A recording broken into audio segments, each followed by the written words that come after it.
So firstly, if you would have told me like 10 years ago I'd be sitting here interviewing you, I'd just been like, nah, bro, like that's false, that's a lie. So just thank you so much for giving me some of your time, man. Thank you, Dorian. That Like means a lot. before even Fast 9, like just seeing the wave of support for like Justice for Han, just like the fans rallying for you to come back. What was that like, man? It's humbling, and you kind of wonder, like, you go, where's this fervor coming from, and what did I do to deserve this, right? And it's like validation of your work as an artist, and then it is on this human level. It gets a little emotional because you're like, a lot of people I don't know these people. Like, why is this rally of support, right? Why did they want you back? So. Simply, man, it's an honor to be a part of something like that. And when they came back to you, like, hey, Fast 9's here, like, we want you to be a part of it. What was your initial reaction? Well, you have to play it cool, and you go, well, let me check my schedule. You got to talk to my people. I'm available.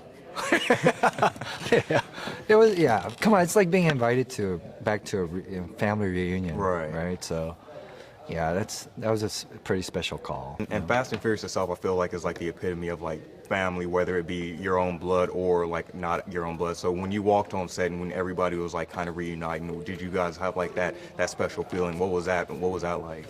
The scene where I show up to the hideout for the first time and everybody, that was my first day on set. Oh, wow. So I hadn't seen anybody, like, did a good job of like hiding me, right? And then when I landed, in London to start shooting, I never visited set, so that was my first day, and it's the first day I saw a lot of the folks again, and it was a nice reunion, man, and it was and Vin's hug felt like it was really fitting for that day. So now that Han's back, like, what in your mind, like, could you imagine, like, what has Han been up to, like, since we last saw him up until now? Like, did you like come like with a little like backstory, like in your own mind, besides like what we got to see on screen, like coming into it? Like, how did you approach the character coming back? Oh, absolutely. Well, there were times where I would daydream about what Han would be doing, before we see him again. Like, what happens when someone loses their love of their life, right?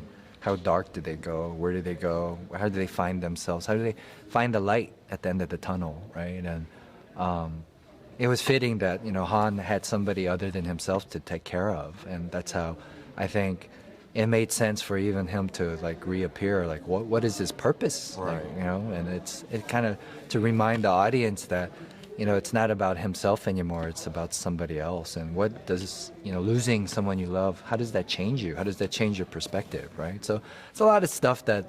I was able to think about because there's this history within the franchise. And on a human level, I'm older now, so it's been a few years since, I was part of the, Fast world. So my perspective just that song is different, right? It's old, it's different. You might be older. You don't look it though, bro. It's the hair. This is Fast 9. They're going bigger, going harder, and of course, the stunts are a lot more bigger, physically demanding. So can you talk about what you were doing on set, like especially physical-wise, like just getting into those scenes and having to be back in the magic like that? The physical aspect of it is that I'll never take credit for what I didn't do, and we have such great, the stunt performers. Right.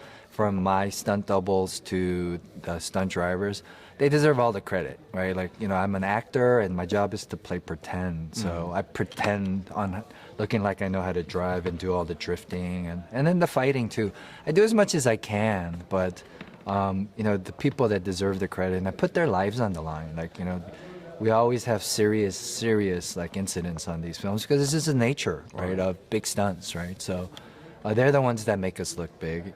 Great. And, my job is to basically follow their lead. And then, for the close-ups, I come in and, give it that little delicious factor. And that's about it. Can you tease anything about what you would like to see in the future of your character for the franchise? That's a good question, Dorian. Well, I definitely want to see where me and Deckard Shaw or Han and Deckard Shaw end up. Like, what is that teaser all about, right? Yeah.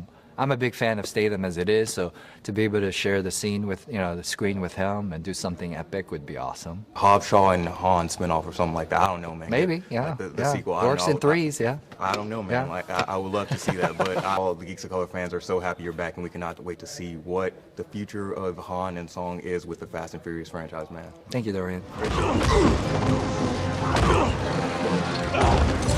Come here. All right, guys, that's a wrap here, and I hope you like this fight scene because your boy, I might have to start doing more of it. And make sure to like, subscribe because we'll have more content for you like this here at Geeks of Color. Thank you for watching. Use the hashtag Fast and Furious F9 Director's Cut, and we'll see you here for more content at Geeks of Color. Peace.